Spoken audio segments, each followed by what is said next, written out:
right-wing doom, it's worth it. How to Talk to Your Right-Wing Relatives, Friends, and Neighbors, and other books written by Egberto Willis.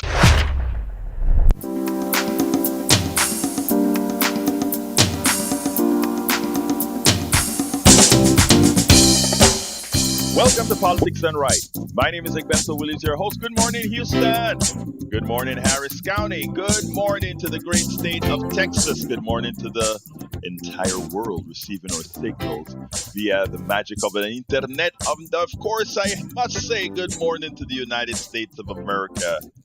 How's everybody doing? Remember, it all started with the ARPANET, formerly known as, or rather, with the internet formerly known as the ARPANET. Created by whom? Created by we the people. And who is we the people? You are we the people. Anyway, we're going to have a great show for you today. But before we get started, let's move it on to our geniuses in El Estudio. El Señor Howard Reynolds and Jack Van Bever. How you guys doing this morning? That's Jack Van Bever and Howard Reynolds. Okay. Hold up. That's absolutely right. All right, hold up. With Jack Van Bever and Howard Reynolds. How are my peeps doing, man? That's good. Pretty good. Jack is the most important person. He gets in at 4:50 every morning, comes in, sets this stuff up, makes sure the tin cans and string are going. So he deserves top billing. And we have our general manager, Sandy Wyman, with us this morning. Good morning, Sandy. Good morning, Howard, Jack, Egberto, all of our listeners. Hope everybody's doing well on this wonderful Wednesday after Fat Tuesday. We're going to have to start naming each day of the week with something. This is Ash Wednesday. Ash Wednesday. Thank you. You're right. So for those of you that observe, well, here we are. And for those of you that don't make fun of those people that do. Exactly. So what's going on, Sandy? Here we are, folks. We're still on our drive, and I just want to start by saying we're at a round number. 462 acts of donation have summed a total of, this is almost impossible, 78,000 even. How did that happen? I don't know. Sometimes, on Wonderful Wednesday or Ash Wednesday, either one or both, that could happen, evidently. Pretty odd, though, right? I got up this morning. Go in the grocery store and see anything? I know. Go in the grocery store with a round number? No. I was like, there must be an error somewhere. Serendipity. Serendipity. I want to thank those 462 kind acts of donation. And I hope we can add to that today. We're looking for an overall goal of 175,000 on this fund drive, enough money to power KPFT for about 3 months. And we hope that this morning you will be in a giving mood. Remember, folks, that there's only one KPFT, one community radio station in our H-Town, and it reaches far beyond the confines of Beltway 8 or even further out. In fact, we are now international, reaching across the planet with the Arcanet, as Egberto likes to refer to. And there are a lot of people interested in what we're doing. But right here in H-Town, it's our mission to keep this thing going. We'll be 58 years old on March 1st, less than 2 weeks away. And we've got some wonderful thank yous for your donation, but we'll talk about that as we go along. Egberto, why don't we kick the football down the field and get this thing moving? Yeah, we have a lot to talk about, but beforehand, you know who's always number one in this house, and that's you. Anyway, welcome aboard, Joe from Los Angeles, California. Borrell 6 says, good morning, Egberto and everyone from Washington State. Good morning. So we're in Washington. That's the top of the country, except for Alaska, of course. We also have from the south side of the west side, which is California. We also have Tina Tyler, Marge KJ. Marge, where are you again? I forget. Martin Flowers, Stewart, Cohen, K. Angel, Morny. Morny says, I'm from Charleston, South Carolina. So we are also now on the East Coast, West Coast, Lynette, the person who keeps that Substack chat humming and welcoming everybody. Thank you, Lynette, for what you're doing there. Judy from Poughkeepsie, New York. Lynette says good morning from Pennsylvania. And Gayla Kunis from Georgia. March KJ is from Virginia. So, folks, we are all over the place. We are all over the place. We're going to have a great show for you today. Now, I have a short well, it's a medium-sized interview with the person that is going up against in 142 that we're going to start with. So let's go ahead and do that. And when we finish with that, I hope that by then I see some numbers up there on the screen. Let me just remind you again, the number is 713-526-5738. Again, that number is 713-526-5738, extension number 1 to contribute. Remember, after this interview and we do a little bit of pitching, I'm going to kind of explain to you why we are so important and why it's such an imperative for us to be supported because of what's happening in our I'll go through that article with you guys after the interview. But you know what? Let's get started with Danny Norris. Danny is a good guy. He's one of the guys that, well, let's hear what he has to say and how we talked about it.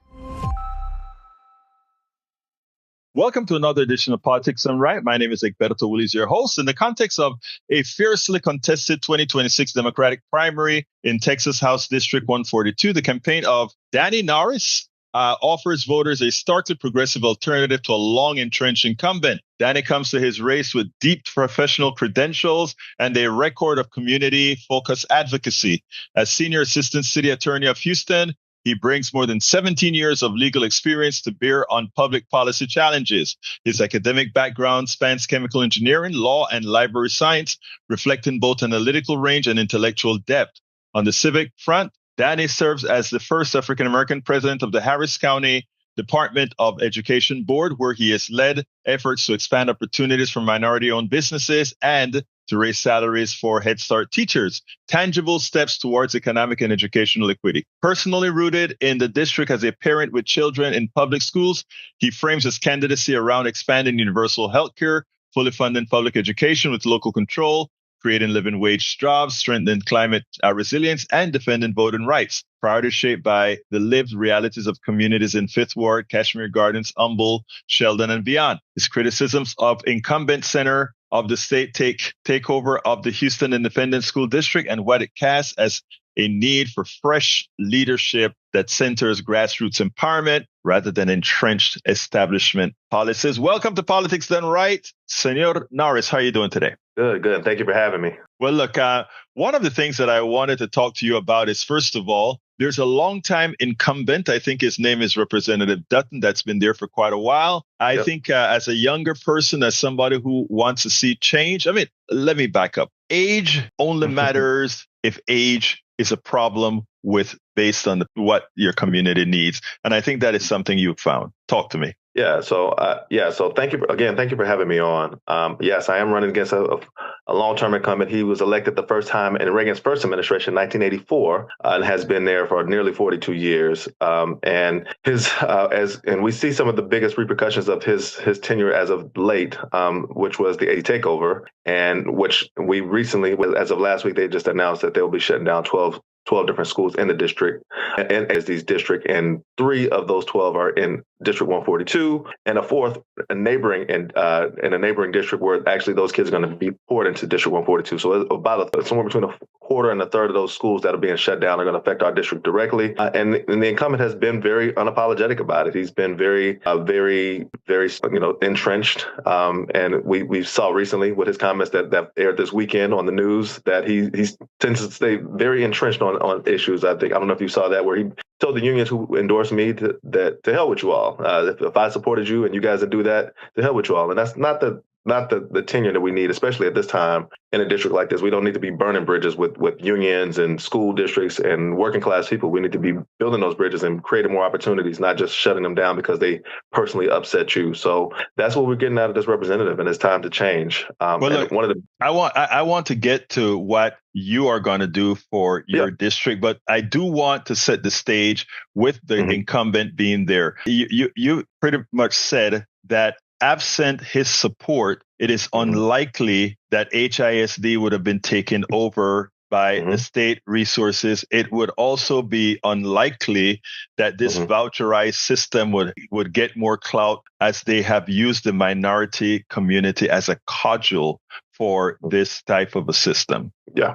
I mean, so yes, he wrote an op-ed piece when the takeover was happening that my amendment helped this happen, and I have no regrets. I mean, so he has basically owned it and stuck with it. What he's been trying to do now is actually justify it by showing the scores for the different schools around the Northeast. But I noticed that the comparison of the scores he's using from 2019, starting in the 2019 school year to the present, or to the most recent school year, but the takeover didn't happen until 2023. So actually those numbers, because he's showing Wheatley, like for instance, Wheatley, the school that triggered the takeover, he's showing Wheatley as an F. Well, when the school district actually took it over, when they actually took Wheatley over, it was at a C in 2023. So that in itself are kind of playing with the numbers, saying, well, back in 2019, this is what the district looked like, and in 2025, it looks different. Well, the takeover didn't happen but a year and a half ago, and you're trying to take credit for some of the things that the school district was finally doing, which was what they were supposed to be doing, is pouring money into those schools that may have been underfunded, which I'm for, but not to the risk of a takeover, which was what happened. Well, let's be clear here. There's nothing inherent to what the new administrator has done that does anything to improve the scholastic performance. A lot of it was simply moving kids around and the way things were done, period. Correct. I mean, people need to understand that. They need to understand numbers. There was no improvement in the Harris County School District at all when you actually compare apples to apples. That said, Mr. Norris, what do you intend to do in 142 for the people who live in 142? Well, the biggest thing is opportunity, creating more opportunity. So one of the things that I realized, on the school board, and one of the reasons I ran is when I was on the school board, I was going around HISD at the time when the takeover was looming and talking to principals and saying, what do you need? How can we partner with you? What's the problem? What's going on? What can we do to help? And they were basically saying, we're just trying to get the kids in the building. They have, the kids are having life issues, and, schools like Wheatley, which are 98% impoverished, kids are 98% impoverished. It's very obvious that life issues need to be addressed. So the question is, well, who's going to be able to do that? The school district can, they can handle the kids while you're in the building, but ultimately they have to go home somewhere. So you can have wraparound services to help, even though recently they just removed a lot of those wraparound services in AD. But there's only so many wraparound services you can do before you ultimately have to go outside the school and make sure that mom and dad have means as well. So, and that's an issue that has to be done by the state and local representatives. And that is the part that the current representative did not seem to be addressing at all. It's like, well, when the kids go home, do they have lights on? Because I can read very well, but I don't read well at all in the dark. Do they have food in the cabinet? Because if they don't, who cares about reading? Making sure that those life needs are addressed. And that is a state and local issue, making sure we pour resources from the state down to the local level and get it to those families, making sure that mom and dad have opportunities for better wages, more money, so that if they need, of course they want to take care of basics, but if they need a tutor, they can afford, pay a little extra money and have a tutor if their kid has special needs. Those are things you're not going to have when you're just barely making it. So making sure that they expand those opportunities for mom, dad, and the kids when they get old enough to be able to go out into the workforce is one of the things that I'm looking to do, and that has not even seemed to be a priority for the incumbent. And then, of course, the other big issues in the district are healthcare is another big one. The cancer cluster is also located in the district. The life expectancy in the district on part of the district is 20 years less than other parts of the county. Huge issues going on there. I mean, we have concrete batch plants right next to hospitals. I mean, that is like you don't want sick people to have to breathe in concrete dust when they're trying to go get treated. So some very basic things need to happen to make sure that people's life issues are addressed. And so healthcare, and I did a survey. The biggest issues economic income, which is the biggest concern. Healthcare was the second biggest concern, and then third was education. So people are saying, please help me with my income,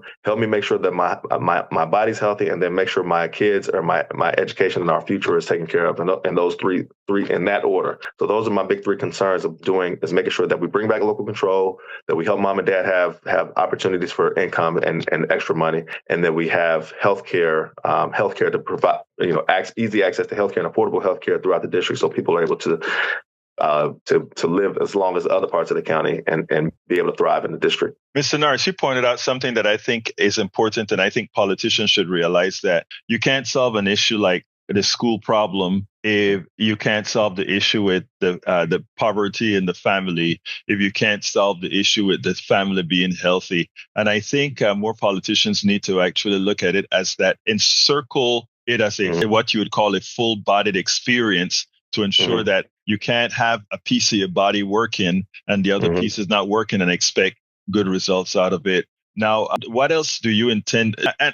And again, that is a state rep isn't going to solve, isn't going into the legislature just to solve education. You're going to solve a myriad of issues that cover specifically your district, but also the entire state of Texas. So above and beyond education and the environment, the cancer clusters and healthcare, what are your intentions if you make it to the legislature? Well, a couple of things, and to your point, yes, you are absolutely right. The school systems are really just a barometer of how the neighborhood is doing. If the neighborhood is doing well, typically the schools tend to do well. So the schools tend to let the representative, they should let the representative, state and local and federal, know that maybe we need to pour some resources into this part of town because they're struggling. But some other things I plan on doing. One of the other things, I'm not sure if you noted that I'm actually currently suing Abbott and Paxton over the 2021 laws that they did to roll back voting rights. So voting rights are a big deal. And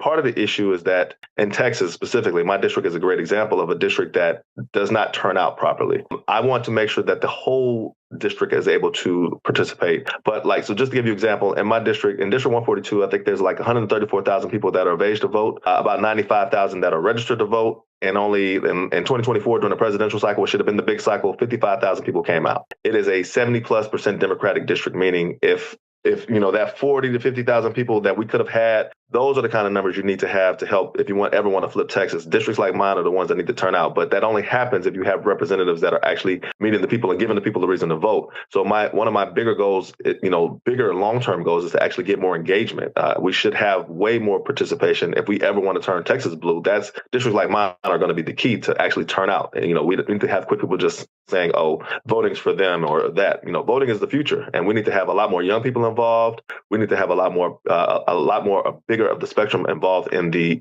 process, and that's just not going to happen with people who have been there for 40 some years and don't see the reason. They get the same, they whatever they've been doing has been working for them, so it's not necessarily a concern for the well, they believe they own the district, right? In effect, there are a lot of people who there's, and again, I don't want to make this an age issue, because one of the most respected politicians in my book is Bernie Sanders, and he's very, very old, and he goes ahead and he campaigns and he makes sure he keeps engagement high, not only with his local district, but around. Are you going to be one of those people that are going to go around your district and make sure that they give the people, like you said earlier, a reason to engage? Absolutely. So what I've been doing even recently on my social media page, because I said, as I mentioned, economics is one of the top concerns. So what I've done is try to go around and highlight local businesses. Those are the economic engines for the district. So you have all these businesses in there. Support them. Go check them out. Put money into them. This month is Black History Month, so I've been going and talking to local Black-owned businesses. But the idea is local businesses and the businesses are the ones that we want to help thrive. We want to see thrive. We want to see the things circulate. So yes, I want. But that and they create jobs, they create opportunities for young people to get involved. All those are the things that we want to see happen. So yeah, absolutely, I plan on being there.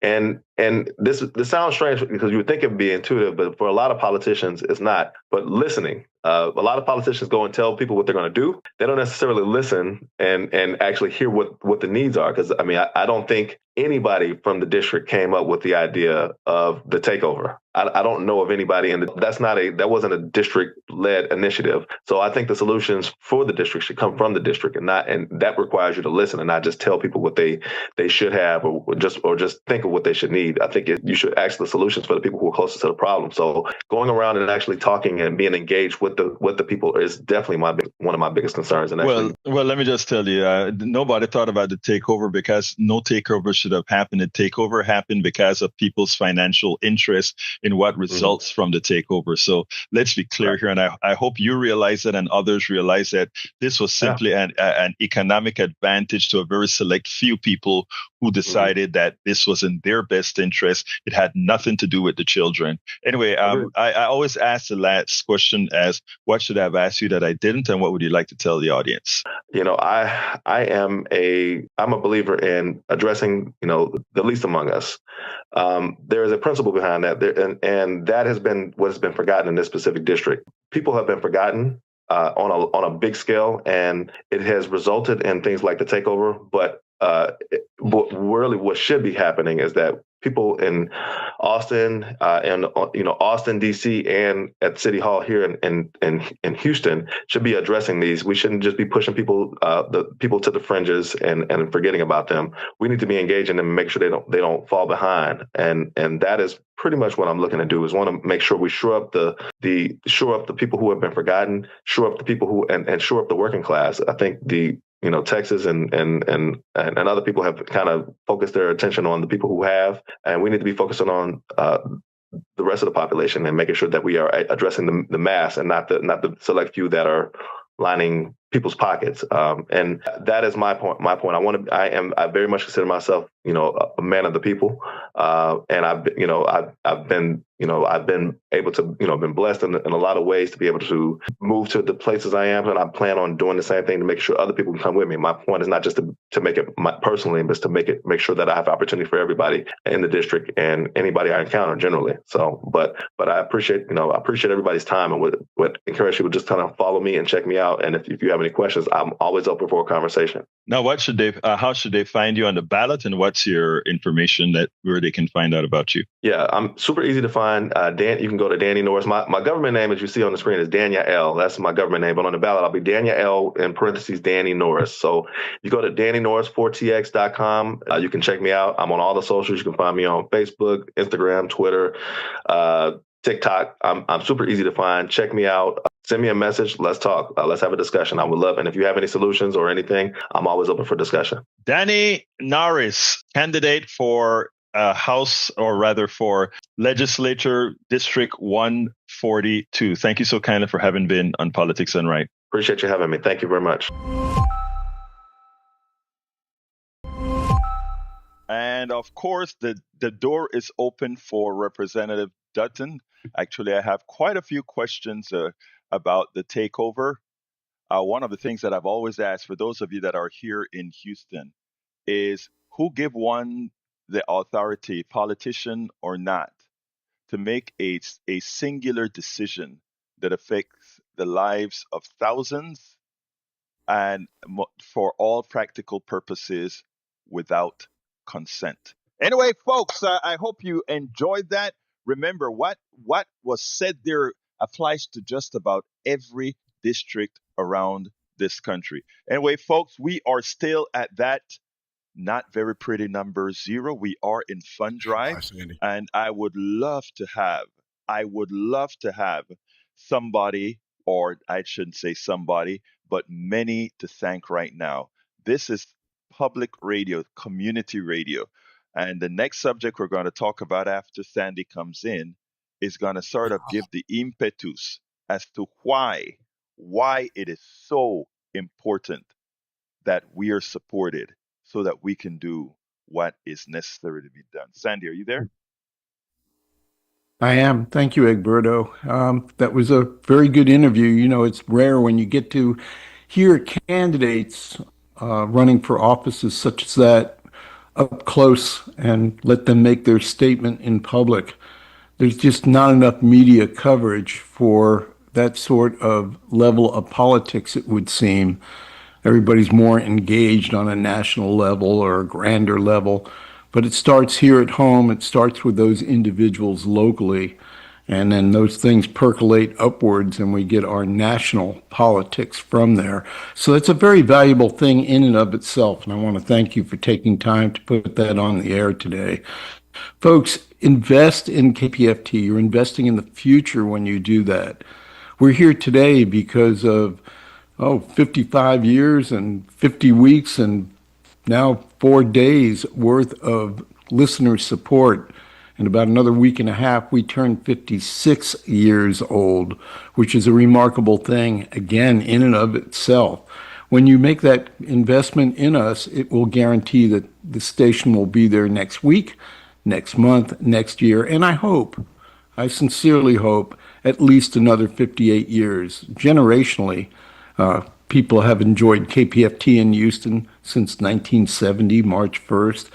And at this juncture in American history, where we have a president that is very disrespectful of norms, of the law, of the Constitution, and trying to bend that or break it, if you will, we need to have this public voice. There's no two ways about it. And I'm hoping that those of you that have not yet made a contribution can throw $5 a month our way, a $60 pledge, or maybe a one-time pledge of $100.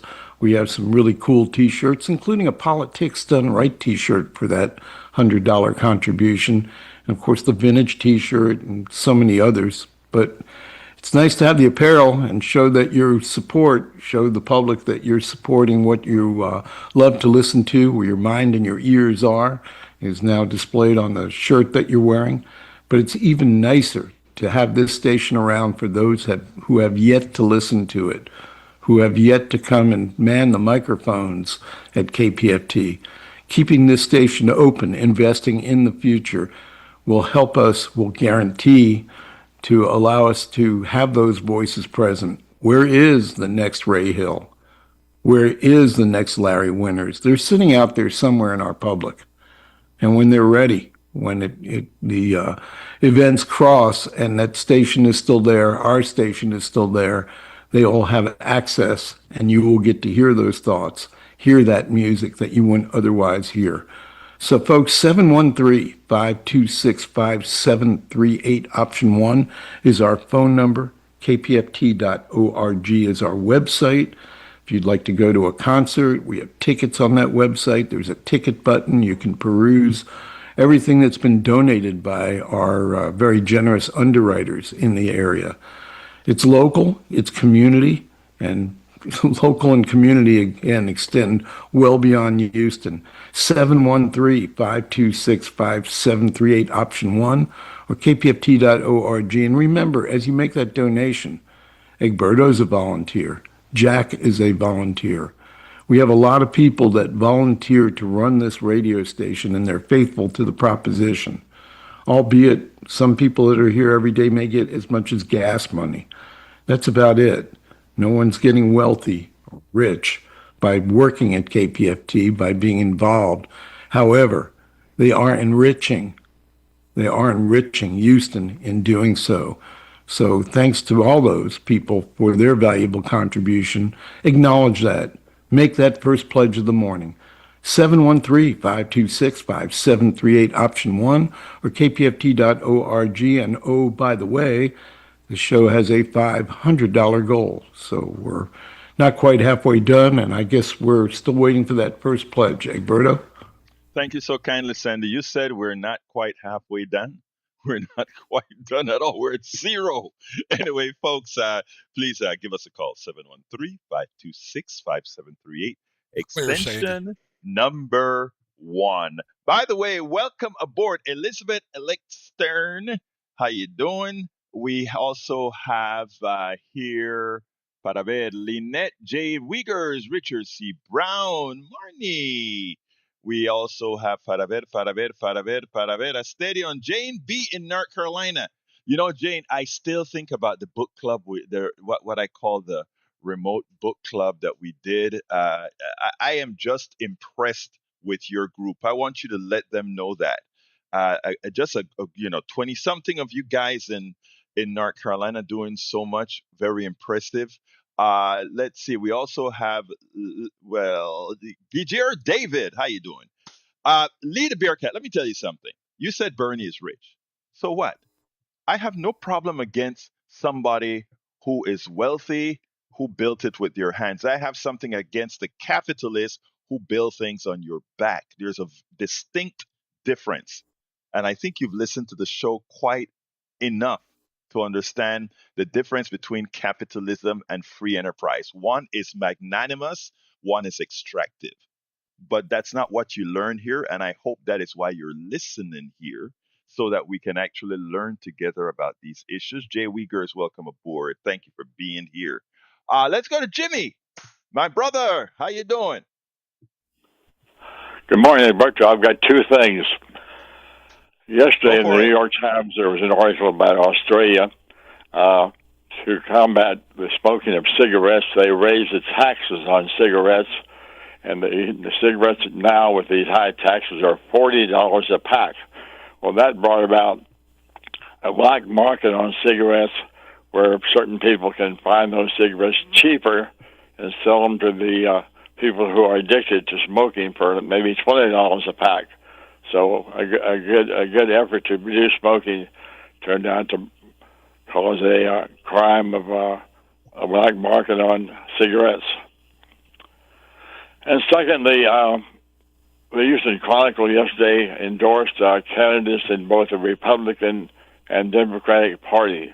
We're in early voting now, and you can go in there and choose which party you're going to vote in. And I like the Chronicle endorsements because they interview the candidates and they know their records. So I usually vote for what the Chronicle recommends.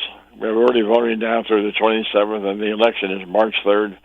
I hope everybody votes. I'm going to be voting tomorrow at the Tracy G. Center.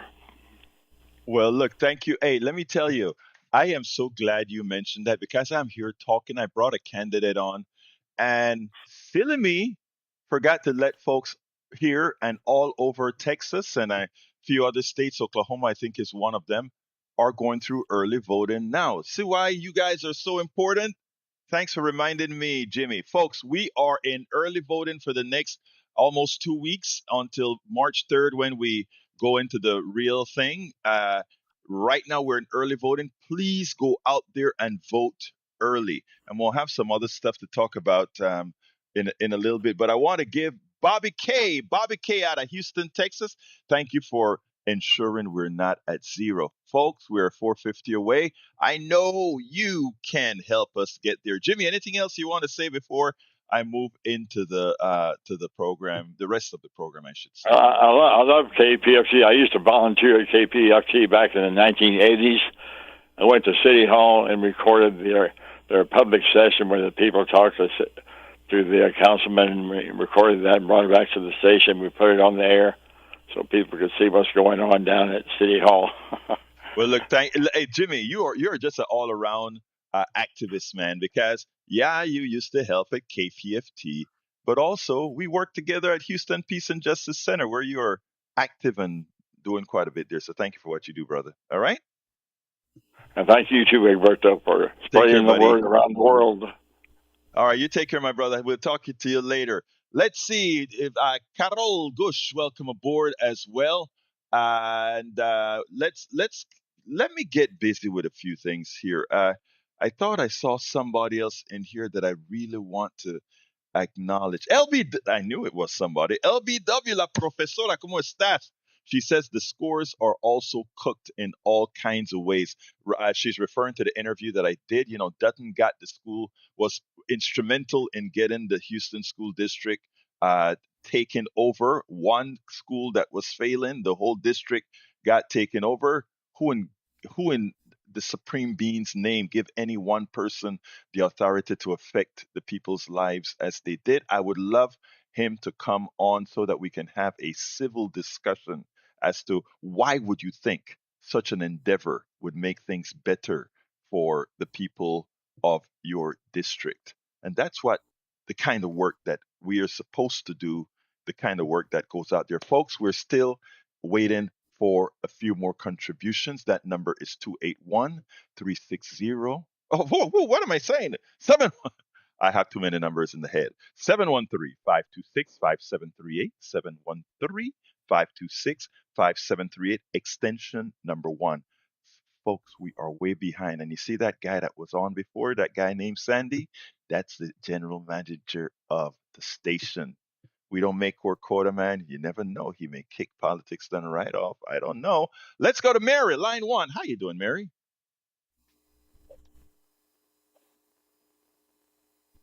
Uh, Mary, you're on. Maybe it's not Mary. Who is this?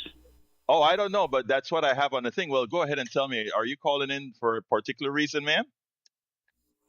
Yeah, my name is Betty Alberto. Oh, Betty. This is our beautiful Betty. Betty, well, sorry, some finger went a little crazy here. So I tell you what. Why don't I hear what's your phrase of the day is, beautiful? Well, you use a zero. Round numbers is always good, you know. Go ahead. Yeah. Listen, there is a sickness in Trump.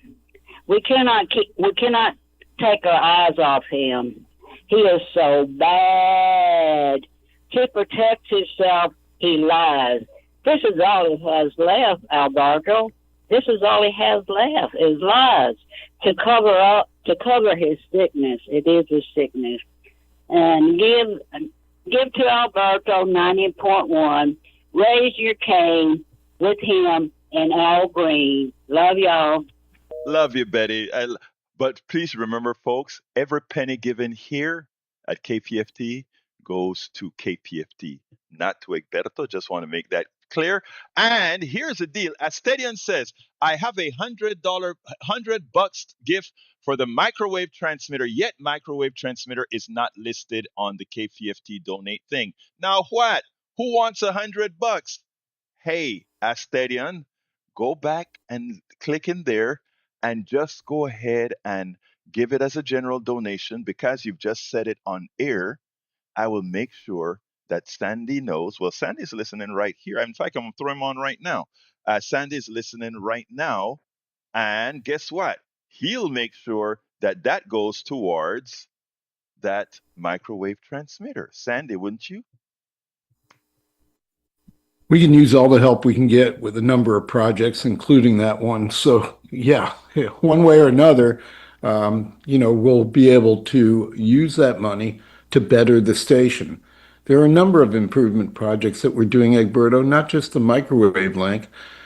Mo Thomas, the network engineer who resides up close to our station in Washington, has procured a backup transmitter. We're looking around for a small generator to power this. I think it's a 2,000 watt or a 2,000 watt, 2 kilowatt transmitter, which will give us 8 kilowatts of radiated power.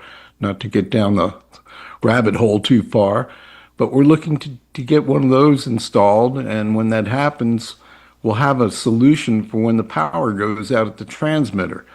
And I don't know what it is about where that tower is located, but transformers seem to blow up and power lines seem to come down so much more easily right there. And we've been victimized by that a handful of times over the last couple of years.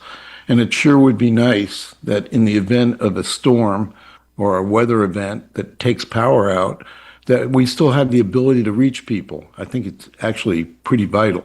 And so does Mo, so we're working toward projects like that as well. There's lots of need for a $100 bill at KPFT in many places, including the microwave link. And we hope Friday to have our the contractor, the tower company, down to put the X on the ground where it'll mark the spot. And that will trigger the permitting process and get us closer to rounding third and coming to home with that project. But to get there, even to Friday, we have bills to pay.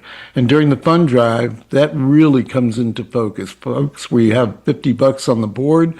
Thank you, Bobby, for that contribution, getting us off the zero here on Wonderful Wednesday, Ash Wednesday morning. and we need another $450 to satisfy the goal. Perhaps you can put down that $100 bill and four more people can do it, and we would actually be over the goal. Very easy to power KPFT, even easier to lose it. People don't understand that we don't have commercial sponsors. We have listener sponsors. If you're listening, that's you, Egberto. Thank you so kindly, Sandy. Before I go to Bruce, um, I want You're to clear, Sandy. say something. Uh, I hate doing this, right? I like to come out here with all the stuff that I prepared. I prepare for more than an hour worth of show every single day. I want to make sure that I have enough material in case I get no calls at all, right? That we have positive material, instructional material, informative material to give. So I don't like doing this. Sandy knows that. I hate asking for contributions, but it is something we have to do. In public media and public radio, we have to do it, and we have arranged it in such a manner. I give Brother Sandy a whole lot of credit for establishing this attempt to get at more sustainers, which means we can reduce the amount of time we come on air and ask.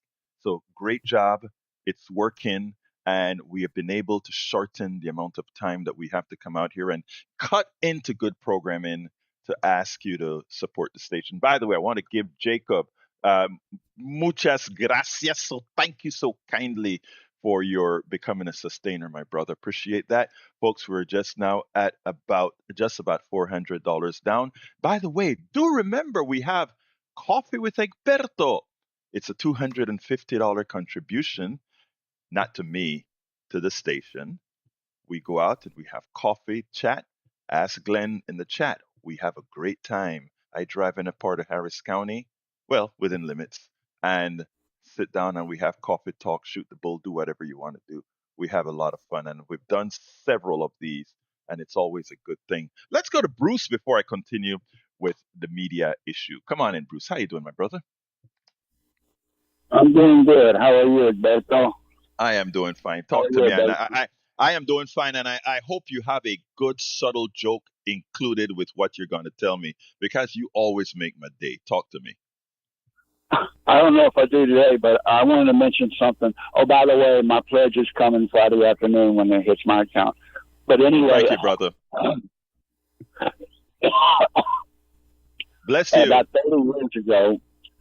30 years ago, I won't mention which union I belong to because I'm still a member, but they had an election and they put ads out in the newsletter you got. And all the candidates were going negative, and if you believed what they wrote, their opponents were criminals. I mean, taking bribes, cheating, lying. And I'm thinking, if 10% of it is true, I have to choose between scoundrels. If it's not true, I have to choose between liars. So when I see the Republicans attacking each other, I get a kick out of it. When I see them trying to who's the best Trump guy, I get a kick out of it. I don't want us to do that. The only thing that I have been disappointed a little bit in, and I love Tallarico and I love Crockett, but I'm a little bit disappointed when Tallarico runs the ad that Crockett's not electable. What he needs to do is just say, this is my vision. I can do it better. Here's why. And that's all I want to hear from the candidates. I'm done. Thank you, Bruce. And you did have a joke in there. You can't help yourself. Thank you, brother. I appreciate you. Okay. Look, let me just. What joke was that? The joke was that you had to pick between either two liars or between two. Come on, man. You can put a funny touch on that, buddy.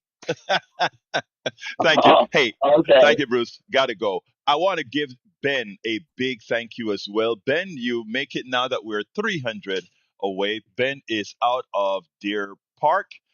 Jacob is out of Spring. And Bobby is out of Houston. Yesterday, we were very out of state centric. So far this morning, we're in state centric. Hey, let's get some out of state people in there. And by the way, we hear that let's see, I think it's never happening. Say, do a Zoom coffee. Well, I'm gonna say, yeah, absolutely so. So the same thing that applies to the coffee for Harris County. If you want a Zoom coffee, I'll turn that into a Zoom coffee. So go ahead, call us up, get the coffee with Egberto, and we will have a Zoom coffee. What you say about that, brother? It's or I don't even know if you're a brother or a sister. It's never happening. Go ahead and do it, and we'll do it. I want to give a big thank you to Lauren. Lauren, let's see. Thank you for constant support of educators and public education. I am a sustainer, but I wanted to give a little extra to thank Egberto for his continued advocacy. I love looking forward to sitting down with him and talking about it more in person. And we will. And we will. I thank you so kindly for that. I thank you so kindly for that. You see, folks, that is what it's all about. La Preciosa LBW. She knows how much I love teachers, and she knows that my daughter has become a teacher as well. And even as it was a career change for her, she realized that all along, she now believes that what she was made to do with that interaction that she have with the kids. All of you teachers out there, and we get a lot of teachers in this chat. And if you take a look at the books that I write, can't mention them, FCC, all that good stuff. Sandy will get on me. I'm not trying to do that, Sandy. But you'll notice that I always, always point out the importance of teachers.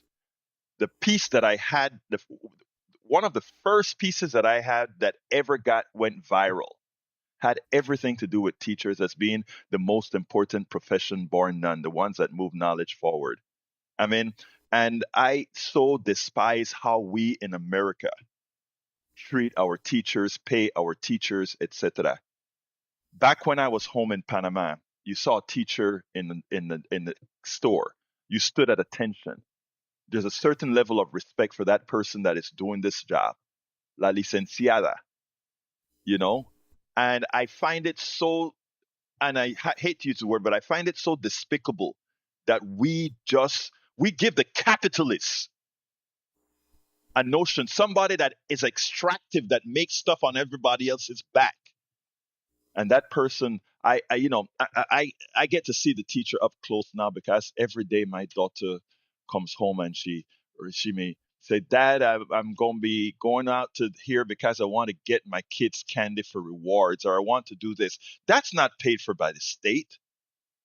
This is a love that these folks have between them and their kids. And I know a lot of our teachers are burnt out, and folks say, that's how they treat. No, I'm sorry, baby. I am so sorry. We couldn't do it without these guys. And when you have an administration or any party that you see attacking teachers, it should make your blood boil, because these are the people that move it forward. Let's go to Uncle Bubba, line one. What a name. Hey, Uncle Bubba, I'm trying to get to a piece of the program that I need to get to. How you doing, Uncle Bubba? Oh, it's a beautiful morning. And, Talk to me. I haven't heard you in a long time because it's so early. But, I really wanted to pick your brain. I'm sure you've gone off on this before, but it's such an embarrassment of riches that we have when progressives are competing in a primary with other progressives. I mean, is this a new world? And so, in Texas, we've got Tallarico and Crockett. Then we've got Menifee and Al Green. And it's just, I know who I'm probably going to vote for, but I just wanted to pick your brain. I wanted to see what you think. I know the positives of these folks, but, what's the political strategy? Let me tell you what. I'm glad you asked that. And I can't remember, I have to be careful in the way I speak politics on the radio. 3 o'clock, I can speak about it a lot better. But let me just put it this way. I think Americans now are looking for folks who are going to go out there and fight hard and be unapologetic and not fearful of the corporatocracy, and also are willing to be, specifically given that we have a particular administration that is in your face as well. We have somebody that I know that I can say in one of the races that you talk about, I can say uh, healthcare for all, and that person is going to say, I am all in, and the other person is going to say, well, I want to make healthcare better. What can we do? I hope everybody listened to What's Wes that? Moore's. Okay, tell me who is that? Well, Who is that person that says well, maybe on okay. healthcare for all? I'll just say the position of Al Green is in your face, Medicare for all. I want everybody to have insurance and good health care yesterday. No compromise, no nothing. What I want to do is work with people who are willing to do that. That's that person's And position. And Menifee hasn't come out and said that. I haven't interviewed Menifee. I've requested that to talk about that. I did interview the other person, the young lady that's running, and I didn't get a definite answer as far as this is what needs to be done. We all know what needs to be done. When it comes to Okay, Talarico, well, let's. and go ahead. Yeah, yeah. I mean, it's just like activating the base of black voters is so important, and I've talked to you about this before, that book, Hmm. Democracy in Chains, that history book. Yes. And so, if somebody like Crockett can activate a base, the way that Obama activated a base, and I don't think anybody's done it since then, nationally, um, it helps all the politicians down ballot. And so that's the argument in my mind for Crockett. Because she, besides her being progressive in all kind of ways, but Hmm. if she can get all kind of people to the polls, it's going to help not just her, but The whole everybody party. Yeah. that can take it. Let me But just say then, this. then we live in Texas, and it's racist, right? And it's like, are we going to get these mild-mannered Midland Christians to vote for Crockett the way that they might vote for Talarico, cross the Well, aisle and vote? they're not going to vote for either So, one. They're not going to vote for either one, and that is what I think Democrats need to come to the realization that there's a certain toxicity that many Texans of a particular persuasion has towards Democrats. Period. I've spoken to them and seen that you're wearing a scarlet letter as a Democrat, and there's no amount of passion that you can do to get them to vote for you. They'll rather stay home. Okay. Now, Talarico well, yeah, is I a mean, there's great. people that don't think that are just totally. There's people that are Exactly. totally Yeah. ideological, and just it's part of their identity. But then there's a lot of people that voted for Trump that didn't like Trump, but they were just alienated from the Democrats. And Maybe when you have mm, two progressives, and I'm no, not, no, no, no. maybe they'll vote for Let me one of just say. them. Let me just say this. Right. I hear you. In doing all the analysis that I've done, there's a very small sect. But you take a look at my chat right now. I have some die-hard MAGA in my chat right now. There's no amount of logic and again, these are nice people, but there's no amount of logic or critical thinking that will allow them to change the vote. And we have to work within a space that acknowledges that.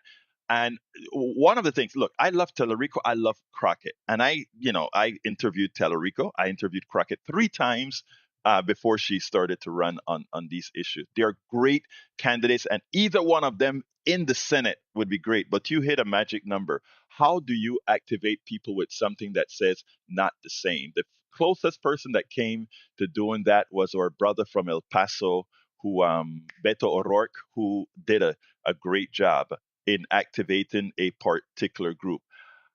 I am looking, and I don't know the answer to this, but I'm looking at the poll numbers that came out of the University of Texas to see who is getting activated by whom right now. And so far, from what I'm seeing, I see that there is an establishment push for Talarico, and I see there's a popular push for Crockett. And that always concerns We need me both of when, them. We yeah, need both of them. And yes, if we do. Crockett's already there. She's already voting progressive. Right. And if she knocks Talarico off the stage, then there's still only one there. But if Right. Talarico gets elected, then we've got two progressive votes in Congress. So I want to know, what was her motivation for even running? Well, I mean, does there's she a. get redistricted? I Is need she to out of get her into some. district now? I need to get no, no. I need to get into some other subjects. So let me just give you what happened. There was because there's a history behind what happened, and nobody's talking about it. Talarico was supposed to be That's right. running for governor. Okay, that was the idea. Tallarico Okay. was going to run for governor. They were forming a slate, okay? And the big money guys got involved, and the big money guys, in their infinite wisdom, thought it was better to have him run a Senate. Forget about anybody else that was going to run for Senate. That is the backstory. And it is an unfair backstory. It has nothing to do with Talaric. Well, it does have, because he said okay. But we have to understand that there's always this backstory about the moneyed interest. Okay, Sure. there's a Huh. whole lot that Yeah. that is happening behind the scene in that race that many people don't know, and that there are certain things that I don't say because I don't have the back in store for it. I like to come out here with the actual receipts, so I can't say it. But one of the things is well, this part I can just say it. There's just something about having a black woman not being able to win in Texas that these moneyed interests fear. All right, and here's what my answer to that She's is. sure takes North Texas. I mean, Yeah, that's this proves the theory I because know. I mean she's popular in North Yeah, but let me Texas. let me give you this, and then I got to go because I really need to get Johnny, and I need to get a little piece of this other thing in. Okay, Folks, give go us ahead. a call at 713-526-5738. We are still about para ver, $50 short, but it would be great if we could go over that. Give me $100 donation, or hey, another coffee with Egberto. I heard about coffee with Egberto over Zoom. If you get a coffee with Egberto now and you're out of state, hey, we'll do it by Zoom, man. You see my coffee cup here? It's a huge one, which means we can be on for a long time. All right. Um, so I We tell need you to what, do a let's. group. We need to do a group coffee with Egberto. A group Okay, I coffee tell with you what, I, Egberto. I leave. I'd Look, pay I to got. go to that. I want to go Uh, with 10 other people. Go do it. Let's do it. Do it. You get 5 folks, and we'll do that group Zoom call and do it. You got it. Hey, let me let you go because I need to get Johnny in, and I need to Sure. say a little All right. something. Okay. Thank you, my brother. Let's go to Johnny. Come on in, Johnny. And Johnny, I ask you today just to be quick for I'm the going to sake be of real quick. I'm gonna yeah. be real quick. I want to thank you for reminding everybody about the big story of the big money. That's what's the problem with the way politics is conducted. That's one of the problems. But for that previous caller, let's make no mistake, progressives who are alienated, they don't go and vote for Republicans, let alone somebody who's as cancerous as Donald J. Trump. Right. For crying out loud. The priorities that you see, the way Donald Trump and Republicans fund things, they always fund military, they always fund police. That's all they care about. They don't care about teachers. Teachers are the foundation of civil, decent, successful Yes. society. And when we Yes. don't find teachers, guess what? Everything falls, a domino effect. We're going to 7:05, right, Sandy? $1,000 sign-up bonuses to high school dropouts who have Roger. race-based hate issues, who then have permission to go out and beat up people because that's what they've been wanting to do. Society. Thank you, Johnny. Bye-bye. Thank you. You have a good one, my brother. I tell you what, before the station break, let's go to Hermano Sandy, and then I'll use the last 5 minutes to talk about You're why hot. the U.S. media is in crisis and how to rescue it. Let's go to Sandy. Thank you, Egberto, and thanks to everybody for stepping up. Lauren, Ben, Jacob, Bobby, you've gotten us most of the way to the goal. There's still room for more, and as Egberto said, going over would be welcome for the days that we don't quite make the goal. Every program needs to be self-sustaining. I'm really happy to say that Egberto is a wonderful steward of the Pacifica airwaves and has gotten this group, this community together that's listening. That's what community radio is at its core. Each of our hosts comes along with a topic or some music or something that brings people together around what? Around a radio station, a streaming entity that goes worldwide. 3 channels in the case of KPFT, HD 1, 2, and 3.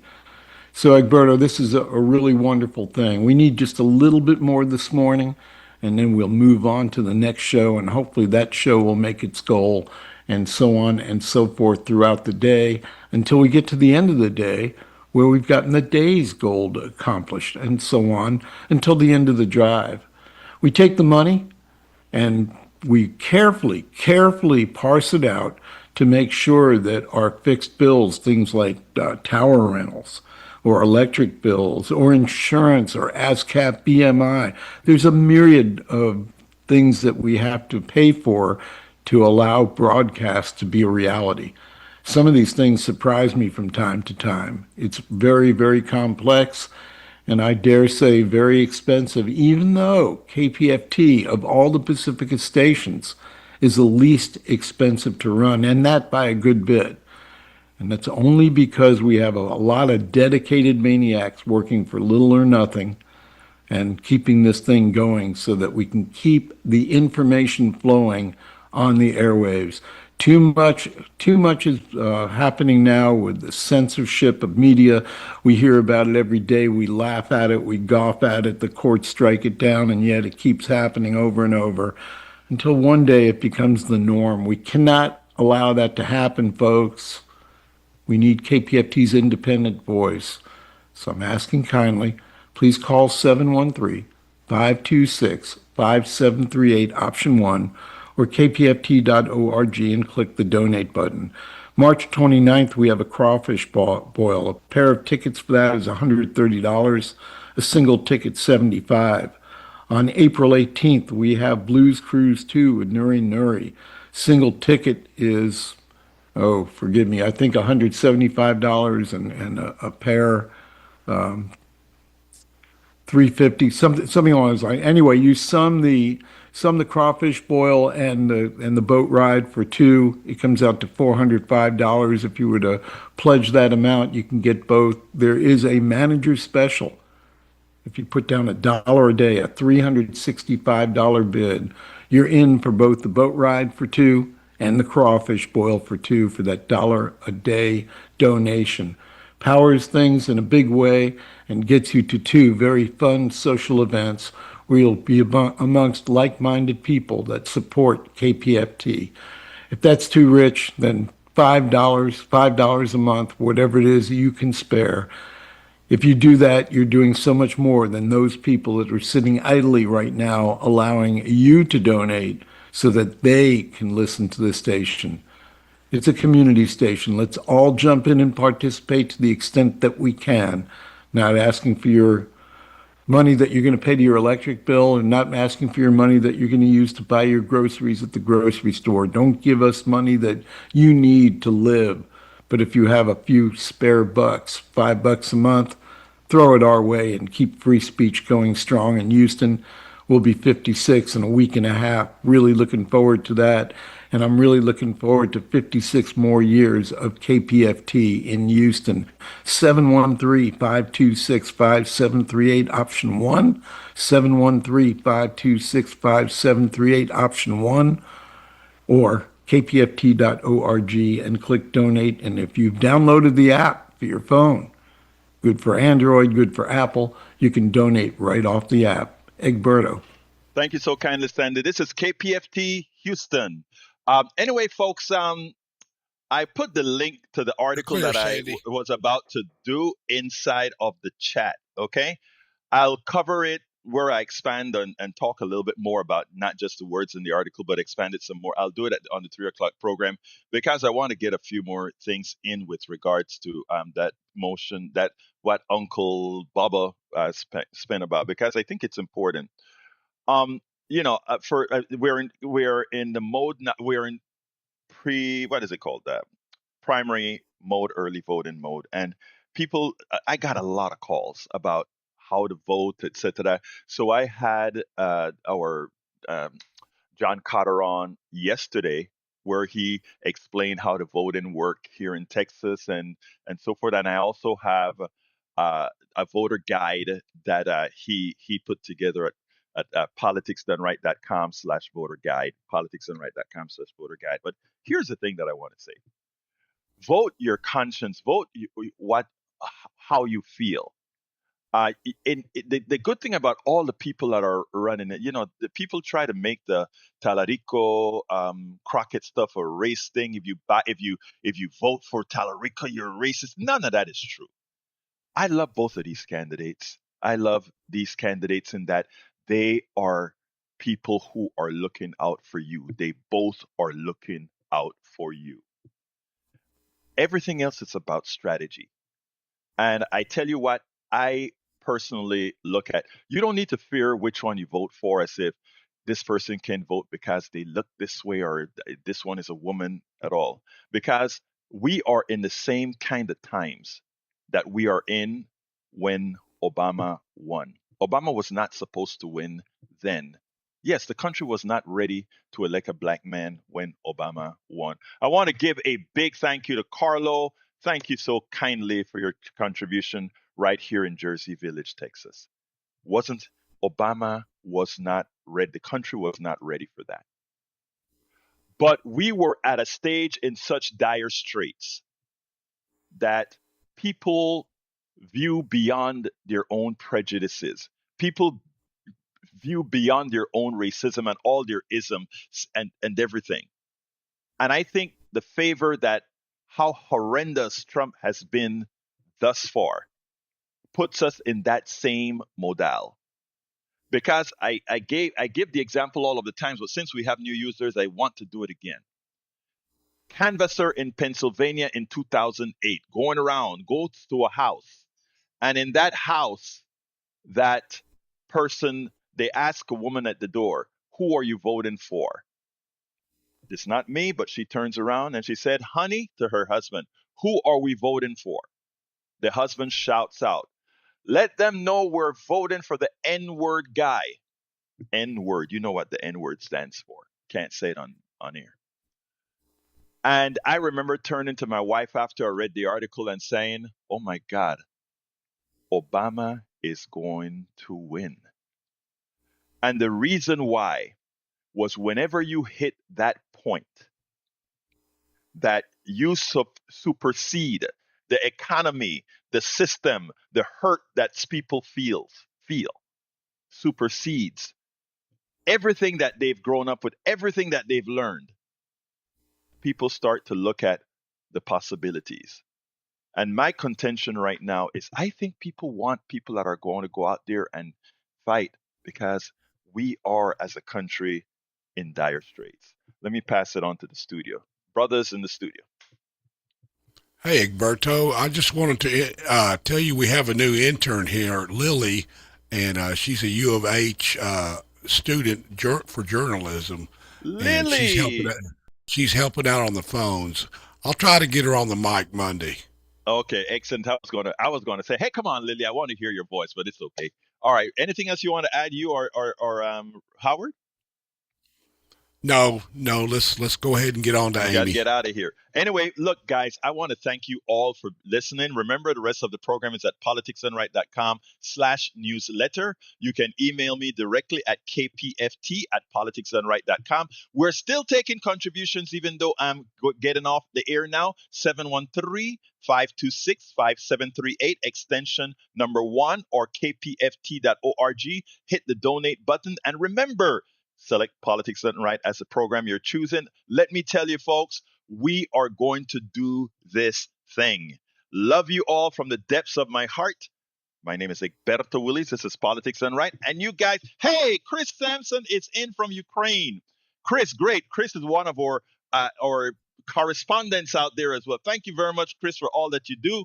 Anyway, my name is Egberto Willis. This is Politics Done Right. And you guys know how I end this baby. I am what? Out. We now join Democracy Now! In progress. Move him to countries in Africa with no real chance of success. There's no good reason to believe removal is likely in the reasonably foreseeable future, she said.